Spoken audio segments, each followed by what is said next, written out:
Hello students, आज इस video के अंदर आज हम लोग बहुत ही इंटरेस्टिंग न्यूमेरिकल सॉल्व करने वाले हैं। एंड ये न्यूमेरिकल्स फिज़िक्स सब्जेक्ट्स रिलेटेड हैं।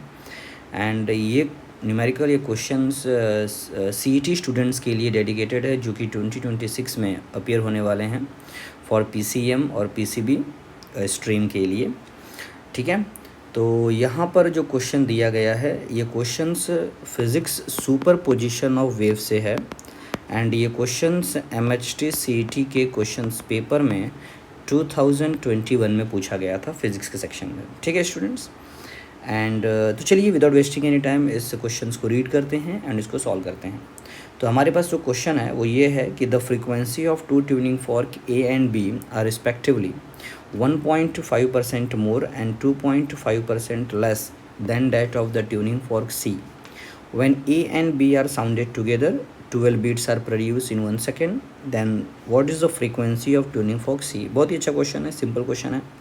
तो यहाँ पर बताया गया है कि हमारे पास 3 ट्यूनिंग फॉर्क हैं और उनकी फ्रीक्वेंसी जो है, पहले वाली की एफ ए में लिखता हूँ, एंड फॉर्क बी का जो फ्रीक्वेंसी है वो एफ बी लिखता हूँ, एंड फॉर्क सी की जो फ्रीक्वेंसी है वो एफ सी लिखता हूँ। अकॉर्डिंग टू द कंडीशन यहाँ पर ये बताया गया है कि जो फ्रीक्वेंसी ऑफ फॉर्क ए है वो 1.5% मोर है, मतलब 1.5% मोर है फ्रीक्वेंसी सी के।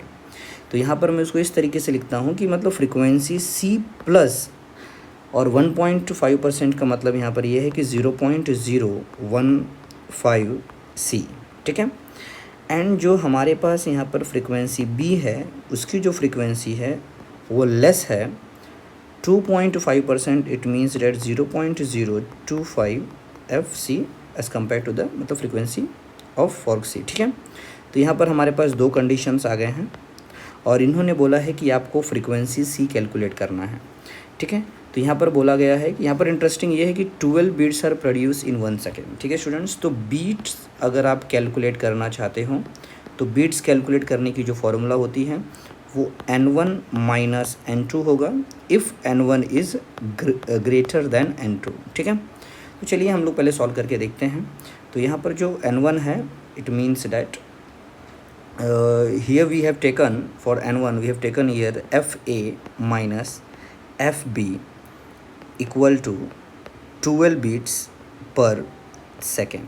ठीक है, तो यहाँ पर जो एफ ए है वो है F C plus 0.0115 C and then minus F B जो दिया गया है यहाँ पर F C minus 0.025 F C equal to 12 beats पर सेकेंड।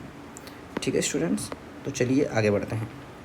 तो यहाँ पर जो स्टूडेंट्स एफ सी प्लस 0.0115 सी दिया है, इसको हम इस तरीके से लिख सकते हैं 1.015 एफ सी माइनस, और जो यहाँ पर एफ सी माइनस 0.025 दिया गया है उसको मैं यहाँ पर इस तरीके से लिख सकता हूँ कि 0.975 F C equal to 12 bits पर सेकेंड। ठीक है स्टूडेंट्स, तो चलिए अब 1.0115 F C minus 0.97 F C हम करते हैं। तो जो हमारे पास जो वैल्यू यहाँ पर निकल के आती है 0.04 F C equal to 12 bits पर सेकेंड। ठीक है, तो यहाँ पर अगर हमें frequency of tuning fork C निकालनी है तो मैं इस तरीके से निकालूंगा कि 12 डिवाइडेड बाय 0.04। ठीक है, तो जब मैं 12 को 0.04 से डिवाइड करता हूँ तो मुझे आंसर मिलता है 300 हर्ट्ज़। तो इस तरीके से हमने ट्यूनिंग फॉर्क सी की फ्रीक्वेंसी हमने कैलकुलेट कर ली है। बहुत ही सिंपल क्वेश्चन है। तो ऐसे ही क्वेश्चंस को प्रैक्टिस करने के लिए, रिविजन्स करने के लिए, कंसेप्ट को क्लियर करने के लिए चैनल को सब्सक्राइब कीजिए। And all the best and have a good luck for your exams.